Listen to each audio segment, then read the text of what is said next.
பொதுவாக இந்த டீசர்லாம் பார்த்துருப்பீங்க, நீங்கள் பாடலை பார்த்தீங்க. பார்க்கும்போது ஒரு பானை சோறுக்கு ஒரு சோறு பதம் எந்த அளவுக்கு சிறப்பாக இருக்குது அப்படின்றத நீங்கள் தெரிஞ்சிருப்பீங்க.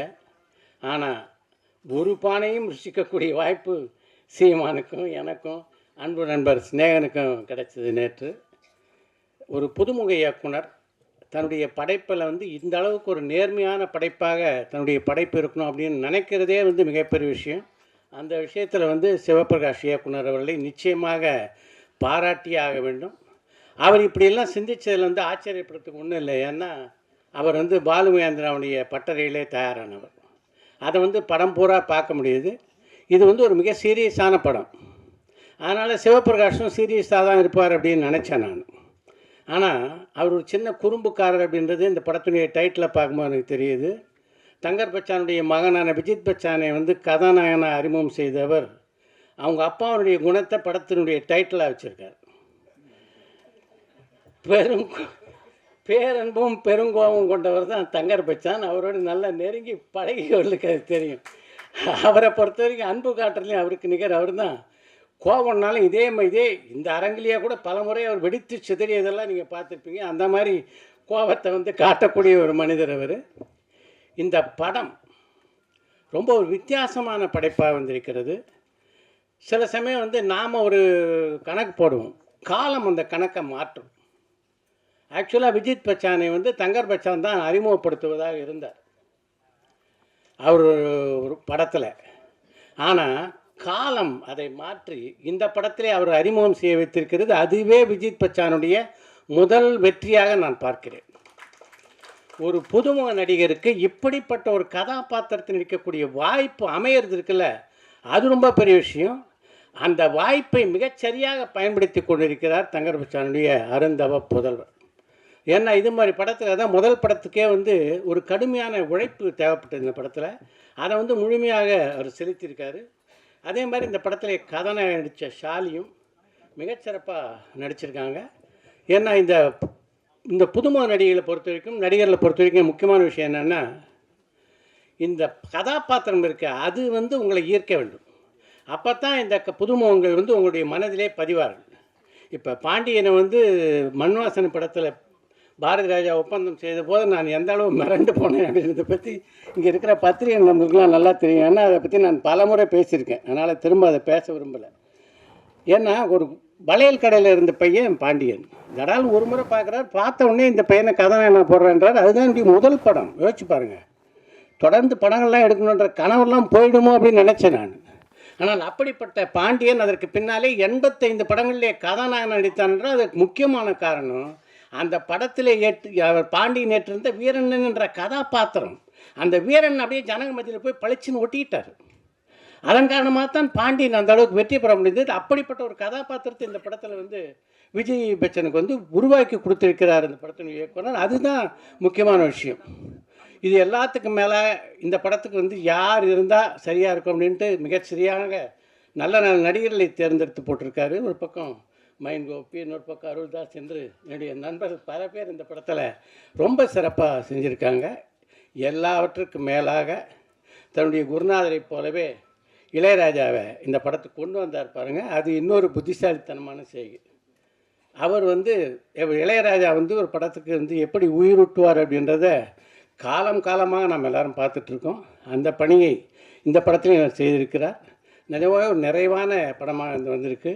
உங்கள் அனைவருக்கும் என்னுடைய இதயபூர்வமான வாழ்த்துக்களை பதிவு செய்து விடைபெறுகிறேன். நன்றி, வணக்கம். பேரன்பும் பெருங்கோபமும் என்ற ஒற்றை சிந்தனையோடு ஒத்த சிந்தனை உள்ளவர்கள் எல்லாம் ஒருங்கிணைந்த மேடையை அந்த மேடையை நான் பார்க்குறேன். அண்ணன் சித்ரா லட்சுமணன் சொன்னது மாதிரி நேற்று படத்தை பார்க்குற வாய்ப்பு அண்ணன் சீமான் அவர்களோடு அமர்ந்து அந்த படத்தை பார்க்குற வாய்ப்பு கிடச்சிச்சு. அதுக்கு நம்முடைய மூத்த அண்ணன் தங்கர் பச்சான் அவர்களுக்கு தான் நன்றி சொல்லணும். ஏன்னா படத்தை பார்த்தோம், ரொம்ப அழகான படம். நிறைய நேரத்தை நான் எடுத்துக்க விரும்பலை. காலகாலமாக மானுட ஜாதியே வேண்டான்னு சொல்லிகிட்டு இருக்கிற ஒரு மானுட ஜாதி தொடர்ந்து ஒரு யுத்தத்தை நடத்திக்கிட்டே இருக்குது. அவனவன் ஜாதியை அவனவன் கொண்டாடினாலும் பொதுவெளியில் ஜாதிக்கு எதிரானவன் போல தன்னை சித்தரித்துக் கொள்வதில் எல்லாம் முனைப்பாக இருக்கிறான். அந்த முனைப்பில் 1% உண்மையாக இருந்தால் இந்நேரம் ஒரு மிகப்பெரிய தீர்வு கிடைத்துவிடும் அப்படிங்கிற ஒரு மிகப்பெரிய ஆதங்கம் எல்லா படைப்பாளனுக்குள்ளேயுமே இருக்குது. அந்த ஒரு பெரிய யுத்தத்துடைய தொடர்ச்சியாகத்தான் நான் பேரன்பையும் பெருங்கோபத்தையும் பார்க்கிறேன். அடுத்தடுத்த கடத்துக்கு பலது ஆயுதங்கள் இல்லாமல் சிந்தனை என்கின்ற வலுவான ஆயுதத்தோடு இந்த யுத்தத்தை தொடர்ந்து படைப்பாளிகளும் படைப்புகளும் சிந்தனையாளர்களும் சமூக சிந்தனையாளர்களும் எடுத்துக்கொண்டு நகர்ந்து கொண்டே போகிறார்கள். அதனுடைய அடுத்த கட்ட ஒரு மிகப்பெரிய நகர்தலாக இந்த படம் இருக்கிறது.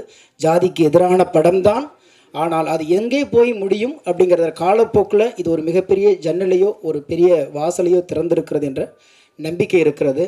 எந்த மேடையில் நான் ரொம்ப விரும்புகிறதுன்னா, தினந்தோறும் அண்ணனுடைய பேச்சை கேட்டுக்கிட்டே இருந்தாலும் இந்த மாதிரி மேடைகளில் தான் அண்ணனுடைய குரல் ரொம்ப அழுத்தமாக இருக்கணும் அப்படிங்கிறதுனால என்னுடைய நேரத்தையும் அண்ணன் சீமான் அவர்களுக்கு கொடுத்து நடித்த அத்தனை பேருக்கும் அற்புதமாக பண்ணியிருக்காங்க. அழகாக வேலை வாங்கியிருக்கீங்க. எப்போதுமே ஒரு வலுவான சிந்தனைக்கு பிரம்மாண்டம் தேவையில்லை என்ற அழுத்தமாக ஒரு விஷயத்தை சொல்லலாம். அதுபோல் இந்த வலுவான படத்திற்கு பிரம்மாண்டம் தேவையில்லை என்றாலும் நம்மளுடைய பிரியங்கள் தேவைப்படுகிறது. உங்கள் பிரியத்தால் இந்த படம் வெற்றி பெறட்டும். நன்றி, வணக்கம், வாழ்த்துக்கள். சிவப்பிரகாசம் முதல் திரைப்படம் அவருக்கு, என்னுடைய நண்பர். இந்த திரைப்படம் சில திரைப்படங்கள் வெற்றி அடையும் போது வியாபார ரீதியாக சினிமா நல்லாயிருக்கும். ஒரு படைப்பாளனாக சிவப்பிரகாசம் மாதிரியான இயக்குநர்கள் தமிழ் சினிமாவில் வெற்றி அடையும் போது தமிழ் சினிமாவுக்கே ஒரு பெரிய அங்கீகாரம் கிடைக்கும் நான் நம்புகிறேன். நான் மகளில் பாண்டிநாடு திரைப்படங்கள் நான் ரிவெஞ்ச் ஸ்டோரி பண்ணியிருந்தாலும் இந்த படத்துடைய ரிவெஞ்ச் ஸ்டோரி கிளைமேக்ஸ் என்னை ஒரு மாதிரி ஷேக் ஆக்கிருச்சு. ஏன்னா அந்த படத்துடைய கிளைமேக்ஸ் இதுவரையும் நான் அப்படி ஒரு கிளைமேக்ஸை பார்த்ததே கிடையாது, அப்படி ஒரு கண்டென்ட்டை நான் பார்த்ததே கிடையாது. நிச்சயமாக இந்த திரைப்படத்துடைய கிளைமேக்ஸ் மிகப்பெரிய அளவுக்கு சோசியல் மீடியாவில் பேசப்படும், மிகப்பெரிய அளவுக்கு ஒரு வெற்றிக்கு அந்த கிளைமேக்ஸ் ஒரு காரணமாக இருக்கும் நான் ரொம்ப பிலீவ் பண்ணுறேன். என்னுடைய நண்பர் சிவபிரகாசத்துக்கு என்னுடைய வாழ்த்துக்களை முதல்ல தெரிவிச்சுக்கிறேன். இளையராஜா சார் அவரோட அழகு சாமி குதிரையை ஒர்க் பண்ணியிருக்கேன். அவரை பற்றி இந்த படத்துக்கு இந்த போஸ்டர் டிசைன் பண்ண அந்த தம்பிக்கு வாழ்த்துக்கள். இந்த படத்தில் வரக்கூடிய அந்த நெருப்பு ஒரு இடத்துல வரும், அந்த இடத்துக்கு ஒரு கிளைமேக்ஸில் அந்த பர்டிகுலர் அந்த ப்ரீ கிளைமேக்ஸில் ஒரு ரீரெக்கார்டிங் பண்ணியிருப்பார். அமேசிங்கான ரீரெக்கார்டிங், அந்த இடத்தவே என்ஹான்ஸ் பண்ணி கொண்டு போச்சு. ஸோ அப்படியான ஒரு ரீரெக்கார்டிங் அந்த படம். அது ராஜா சாரால் மட்டும்தான் முடியும். மிகப்பெரிய ஒரு உயிரோட்டமாக ஒரு எமோஷ்னலான ஒரு கண்டென்ட்டாக இருந்துச்சு. ஸோ இளையராஜா சார் இந்த படத்துக்கு மிகப்பெரிய பலம். டிஓபி தினேஷ், நான் அசிஸ்டன்ட் ரைட்டராக இருக்கும்போது அவரும் அசிஸ்டன்ட் கேமராமேனாக வாழ்க்கையை ஸ்டார்ட் பண்ணோம். ஸோ தினேஷ் இந்த படத்தில் ஒரு கேரளாவில் ஒரு லவ் எபிசோடு வரும், ஃப்ளாஷ்பேக் போர்ஷன்ஸ் அமேசிங்காக இருக்கும் அதோடைய லவ் போர்ஷன்ஸ். ஸோ டிஓபிக்கு என்னுடைய வாழ்த்துக்களை தெரிவிச்சுக்கிறேன். தங்கர்பச்சான் சார் நான் அவர் டைரக்டராக இருக்கும்போது, அவர் குட்டி பையனாக இருக்கும்போது அவருடைய சின்ன வயசில் ஒரு ஆக்டிவிட்டீஸ் எல்லாம் வீடியோ எடுத்து அவர் நிறையா சேகரித்து வச்சுட்டு இருந்தார் அப்படின்னு நான் படித்தேன். ஸோ அப்போ இருந்தே அவர் முடிவு பண்ணிட்டார் இந்த பையன் ஹீரோ தான். ஸோ அவருடைய கனவு இந்த இடத்துல நிறைவேறி இருக்குது. ஒரு முதல் திரைப்படத்தில் ஒரு ஹீரோவுக்கு இவ்வளோ வலுவான கதாபாத்திரம் கிடைக்கிறது ரொம்ப ரொம்ப அரிது. ஏன்னா ஒரு 20 வயசு பையனாகவும் நடிக்கணும், அதே டயத்தில் ஒரு 50 வயசு வயதானவராகவும் நடிக்கணும். அப்படியான ஒரு 2 மாறுபட்ட கதாபாத்திரங்கள், 2 கதாபாத்திரத்தையுமே ரொம்ப உள்வாங்கி அந்த எமோஷனை ரொம்ப சரியாக வெளிப்படுத்தியிருக்காரு. ஹீரோ தம்பிக்கும் என்னுடைய வாழ்த்துக்கள். தம்பி தமிழில் பேர் விடா வாய்களை வரமாட்டேங்குது.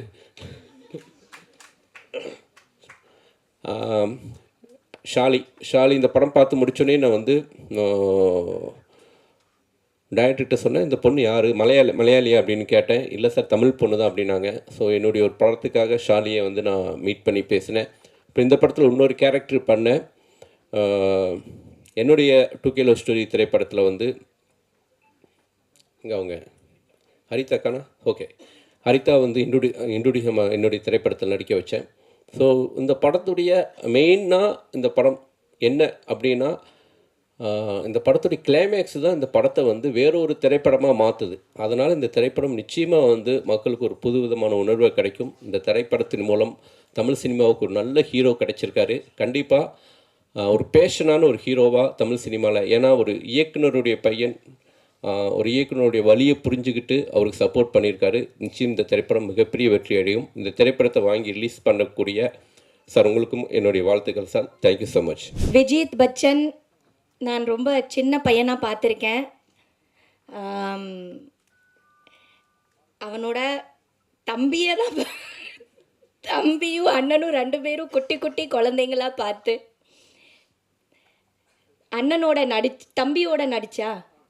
தம்பியோட நான் நடித்து இன்றைக்கி அண்ணன் வந்து ஹீரோ ஆயிருக்கார் இல்லையா? What a beautiful moment. Thangar Bachan சாரோட கூட நான் வந்து நிறைய படங்கள் பண்ணியிருக்கேன். அவரோட ட்ராவல் காதல் கோட்டையிலிருந்து ஆரம்பித்து அழகி, பாரதி, மறுமலர்ச்சி, கண்ணுக்கு கண்ணாக, இந்த மாதிரி எவ்வளவோ படங்கள், அவ்வளோ அருமையான படங்களில் வந்து அவரோட சினிமாட்டோகிராஃபியில் வந்து ஒர்க் பண்ணுறதுக்கு எனக்கு வாய்ப்பு வந்து அவர்கிட்ட இருந்து நிறைய நான் கற்றுக்கிருக்கேன். I've learned so much from you, sir. Yeah, you should clap, please. ஒரு எக்ஸலண்ட் சினிமாட்டோகிராஃபர், ஒரு எக்ஸலண்ட் ரைட்டர், ஒரு எக்ஸலண்ட் டைரக்டர், ரியலிஸ்டிக் ஃபீலிங்ஸ், ரொம்ப போயட்டிக்காக, ரொம்ப ஸ்வீட்டாக, ரொம்ப அழகாக சொல்லக்கூடிய ஒரு கிரியேட்டர் அவர். இன்றைக்கி அவரோட சன் வந்து இந்த படம் மூலமாக வந்து இன்ட்ரடியூஸ் ஆகிட்டுருக்கிறாரு. எல்லாரும் அவரை என்கரேஜ் பண்ணுங்க. Media, please encourage him, please support him. இந்த படத்தை நல்லா எழுதி நல்லா சப்போர்ட் பண்ணி இந்த படம் பெரிய வெற்றி அடையிறது உங்கள் கையில் தான் இருக்குது. அழகான ஒரு படம் கண்டிப்பாக எடுத்திருக்காங்க. எனக்கு அந்த பாட்டு ரொம்ப பிடிச்சிருந்தது சார். அந்த திருவிழா பாட்டு அப்படியே ஒரு திருவிழா, ஒரு கோயில் செட்டை இதுக்குள்ளே போயிட்டு வந்த மாதிரியே இருந்தது. அவ்வளோ பியூட்டிஃபுல்லாக, அவ்வளோ ரியலிஸ்டிக்காக இருந்தது. ரொம்ப அழகாக இருந்தது. ராஜா சாரோட பிளெஸ்ஸிங்ஸ் இந்த படத்தில் இருக்குது. அதனால இந்த படத்தோட ப்ரொடியூசருக்கு வாழ்த்துக்கள், டைரக்டருக்கு வாழ்த்துக்கள், full team, heroine to you also வாழ்த்துக்கள். விஜித், உங்களுக்கு ஒரு மேடை ரெடி பண்ணியாச்சு. அப்பா அம்மா உங்களுக்கு ஃபுல் சப்போர்ட் பண்ணியாச்சு. ஒரு நல்ல படம் நீங்கள் அறிமுகம் பண்ணுறீங்க. இனிமே you have to work very hard. It's all about hard work. யாருக்கும் ஒன்றும் செய்ய முடியாது, வளர்க்க முடியாது. நம்மளோட ஸ்டஃப் தான், நம்மளோட பேஷன் தான். நீங்கள் ரொம்ப லக்கியாக இருக்கீங்க. உங்களுக்கு ஒரு மேடை ரெடியாக இருக்குது. உங்களுக்கு அவ்வளோ பெரிய ஒரு மாதா பிதா குரு எல்லாம் கூட இருக்கிறாங்க. இருந்துட்டு உங்களுக்கு ஒரு பிளாட்ஃபார்ம் ரெடி பண்ணி கொடுத்தாச்சு. இனிமே it is up to you how you do and stand. And it's all about hard work. You have to work very hard. You have to be very passionate about it. Nobody can do anything to anyone. யாருக்கும் எதுவுமே இங்கே வந்து பண்ண முடியாது. நம்மளோட சொந்த stuff, நம்மளோட சொந்த உழைப்பு, நம்மளோட சொந்த ஃபயர் தான் நமக்கு ஒரு இடத்துக்கு கொண்டு செல்லும். As youngsters, this is a small advice from me. You have to be very passionate about your work. You have to give your 100% to it. You have to love it, utmost love to it. Then it will love you. It's going to be very hard. It's not easy. Life is not easy. இது வந்து red carpet கிடையாது. ரொம்ப heart இருக்கும், ரொம்ப கஷ்டம் வரும். ஆனால் அதை கஷ்டமாக நினைக்காம எப்போவுமே வந்து ஹாப்பியாக நினச்சிட்டு கிடைக்கிற அந்த சந்தோஷத்தை வந்து என்ஜாய் பண்ணுங்க. As newcomers, you enjoy each and every second you get to work in the cinema. You love it the most, and see how cinema gives you. Okay, love it the most, to both of you and to the whole team. And I wish the whole team all the very best, especially to Tankar Bachchan sir and his family. Or ma'am, உங்களை பார்த்துட்டு தான் இருக்கிறேன் நான். உங்களோட support எப்போவுமே இருக்குது சாருக்கு. And is a wonderful person. என்னோட லைஃபோட நிறைய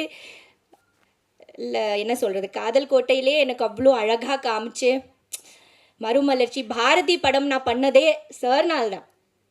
சார் சொன்னார், கண்டிப்பாக நீ பண்ணணும் தேவயானி, அந்த மாதிரி ஒரு கேரக்டர் வராது. எனக்கு எதுவுமே தெரியல. சாரோட இதுதான் மறுமலர்ச்சி.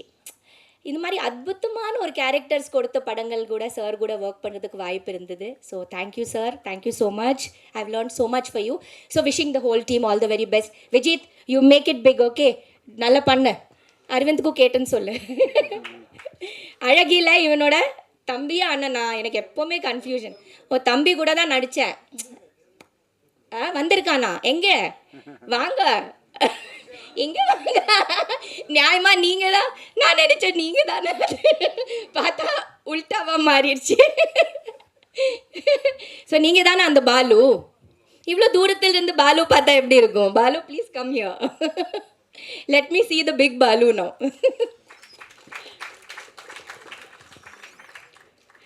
ஓ மை காட், நீங்கள் தானே அந்த குட்டி பையன்? இவ கூட நடித்தேன் நான் அழகி படத்தில், ஒரு குட்டி பையனாக நடிச்சிருப்பானே, இதை இவர் தான் Balu. grown so big. Time எப்படி சீக்கிரமாக போகுது பார்த்தீங்களா? எல்லாம் வளர்ந்துட்டாங்க எங்கள் முன்னாடி. ரொம்ப சந்தோஷமாக இருக்குது. வாழ்த்துக்கள் தம்பி, நீங்களும் நல்லா பண்ணுங்க. Okay, thank you thank you. பேரன்பும் பெருங்கோபமும் படத்தின் வெளியீட்டு அறிவிப்புக்கு வந்திருக்க உங்கள் எல்லோரையும் வணங்கி மகிழ்கிறேன். இந்த படம் வந்து தொடர்ச்சியாக இந்த படம் பற்றி எல்லோரும் வாழ்த்தி பேசினார்கள். அதில் குறிப்பாக தங்கர் பச்சனின் மகன் அறிமுகமாகிற படம் என்பதால் தங்கர் பச்சனை பற்றி அதிகம் பேசினார்கள். நீங்கள் வந்து தங்கர் பச்சனை புரிஞ்சுக்கிறதுக்கு உங்களுக்கு நுட்பம் வேணும். 9 ரூபாய் நோட்டுன்னு ஒரு படம். 9 ரூபாய் நோட்டுனா என்ன? செல்லாது இல்லை. அப்படித்தான் ரொம்ப நாள் என் நண்பர் தான் சொன்னேன், அப்படி இல்லைடா, இந்திய நாணய அமைப்பில் மொத்தம் 9 ரூபா நோட்டு இருக்கான். 1 ரூபா, 2 ரூபா, 5 ரூபா, 10 ரூபா, 20 ரூபா, 50 ரூபா, 100 ரூபா, 500 ரூபா, 1000 ரூபா. அந்த படம் எடுத்தப்ப 9 ரூபா நோட்டு இருக்குது. அந்த 9 ரூபா நோட்டு பயன் இல்லைடா, அதை விட இந்த மனுஷன் உயர்ந்த வேணாம் சொல்கிற 30 இல்லைடா. நான் சொன்னேன், என்னடா படம் வந்து இத்தனை வருஷம் கழிச்சு எனக்கு சொல்கிறீங்க அப்படின்னு. இது புரியாமல் அந்த படத்தை 2-3 தடவை பார்த்துட்டேன் நான் அப்படி. அதை விட அண்ணன் சொல்கிறது ரொம்ப பிரமாதமான நுட்பம் இருக்குது. என்னென்னா, இந்த படத்தில் கதாநாயகன் எனக்கு விஜித்துன்னு பேர் வச்ச அண்ணன் ஒன்று சொன்னார் பாருங்க. நான்லாம் அதுலேருந்து மீளவே இல்லை. நான் நினச்சிக்கிட்டு இருக்கேன் அஜித்தில் பாதி விஜயில் பாதி விஜித்துன்னு. பார்த்தீங்களா, நீங்களும் அப்படி தான் நினச்சிருக்கீங்க. நம்மளாம் அந்த 9 ரூபா நோட்டை மாதிரி நினச்சவங்க எல்லாரும். அண்ணன் தான் சொன்னார், நான் ராத்திரி திடீர்னு முழித்தேன், எனக்கு இந்த பேர் ஒலிச்சிச்சு காதில், அப்படி தான் அந்த பேர் வச்சேனாரு. எனக்கு என்ன பிடிச்சிருந்துச்சுன்னா, அதை நம்ம நம்புகிறோமோ இல்லையோ, தங்கர் பச்சை நம்புறாரு பாருங்க. அதை இந்த பேர் எனக்கு காதில் ஒலிச்சிச்சு, அதை எல்லாரும் சொல்கிறாரு பாருங்க. அந்த நம்பிக்கை தான் ரொம்ப முக்கியம் சினிமாவில். இதை சொன்னால் நம்புவோம், என் நம்பர் நம்ம சொல்லுவோம் அப்படின்னு. அப்படி இந்த படத்தில் அறிமுகமாகும் விஜித் பச்சானுக்கு முதல்ல வாழ்த்துக்கள். இதை வேற சுசீந்திரன் வேற காதில் கேட்டேன்னு தெரியாமல், தம்பி தம்பி பேர் வர மாட்டேங்கிறாரு. நாங்கள் இவ்வளோ யோசிச்சு வச்சிருக்க ஒரு பேர், நீ மட்டும் பேர் வராதுங்கிறீங்க. அதனால தேவயானி அவர்கள் மிக சிறப்பாக தன் வீட்டு பிள்ளையை வாழ்த்துவதைப் போல, தன் வீட்டு பிள்ளையை கண்டிப்பதைப் போல, தன் வீட்டு பிள்ளைக்கு வழிகாட்டுவதைப் போல மிக நேர்த்தியான ஒரு பேச்சு பேசிட்டாங்க. நீங்கள் பார்த்தீங்கன்னா தேவயானி ஒரு 20 வருஷம் கழிச்சு தம்பி பிரமாதமாக பெரிய நடிகன் ஆயிடுவான். அவன் தம்பி அதோட பெரிய நடிகன் ஆயிடுவான். ஆனதுக்கப்புறம் என்ன செய்வாங்க தெரியுமா? தங்கர் பச்சனை கீழே உட்கார வச்சுருவாங்க. தங்கர் பச்சனை கீழே உட்கார வச்சுருவாங்க முதல் வரிசையில். ஏன்னா அவங்க என்ன தெரியுமா கோவம் இருக்கும், நான் அறிமுகமாகிறேன், மேடையில் வந்து உட்காந்துக்கிட்டு வர்றவங்க போகிறான், எங்களை பேசாமல் எங்கள் அப்பனை பேசிக்கிட்டே இருந்தாங்க, இறா உன்னை பழி வாங்குற ஒரு ஆள் அப்படின்னு. ஆனால் கேட்டாரா, பார்த்தீங்களா என்னப்பா நீ படம் நடிக்கிறக்குள்ள எல்லா ரகசியத்தையும் கதாநாயகி தான் நீயும் சொல்கிற.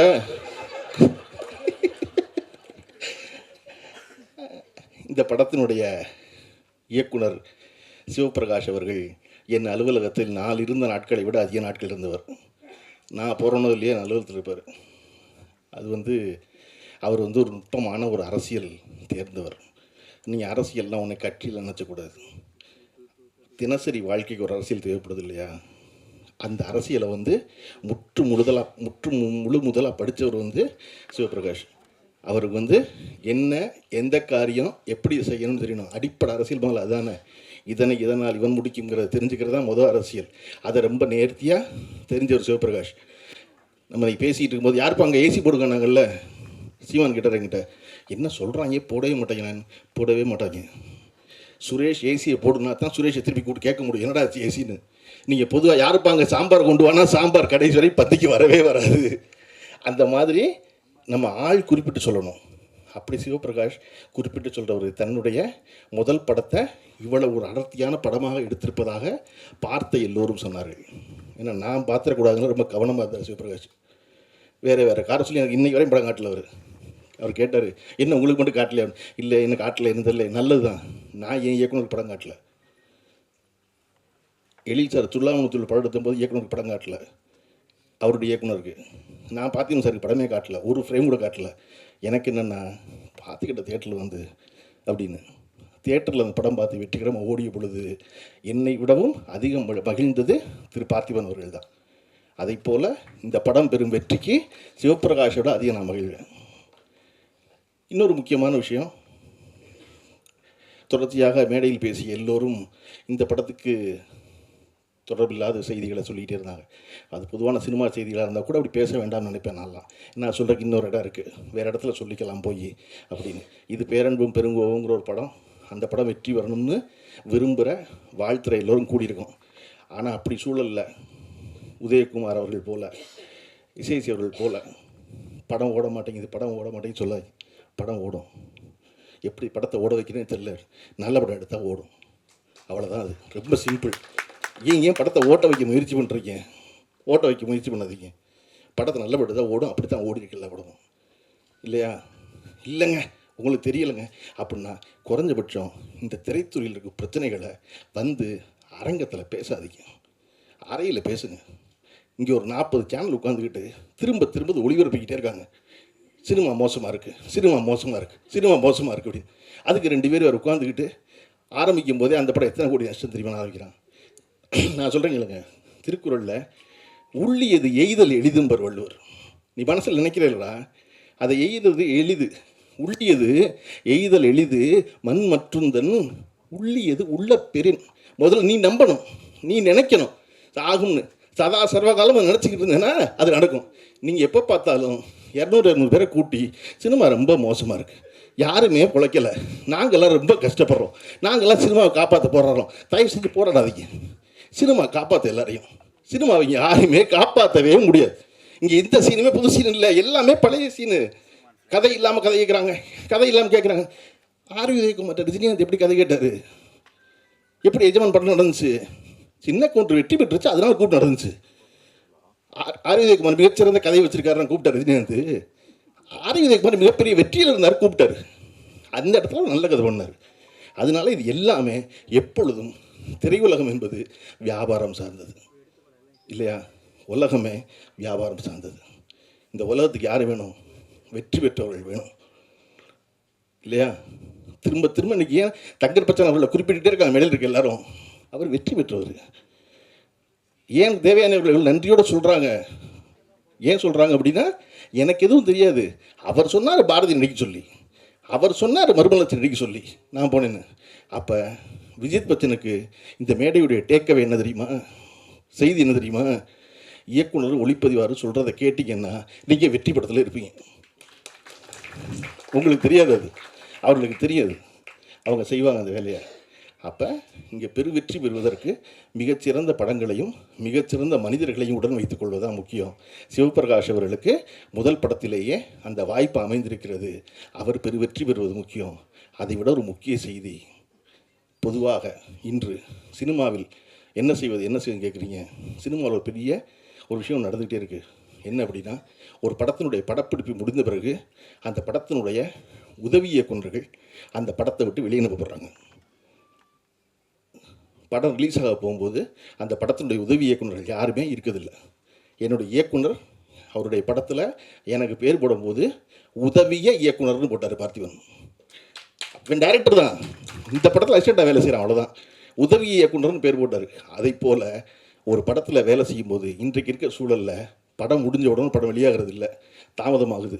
அந்த நேரத்தில் முதல்ல செலவை குறைக்கிறவங்க கண்டுபிடிச்சிருக்க வழி உதவி இயக்குனர் அனுப்பிச்சிடுறது.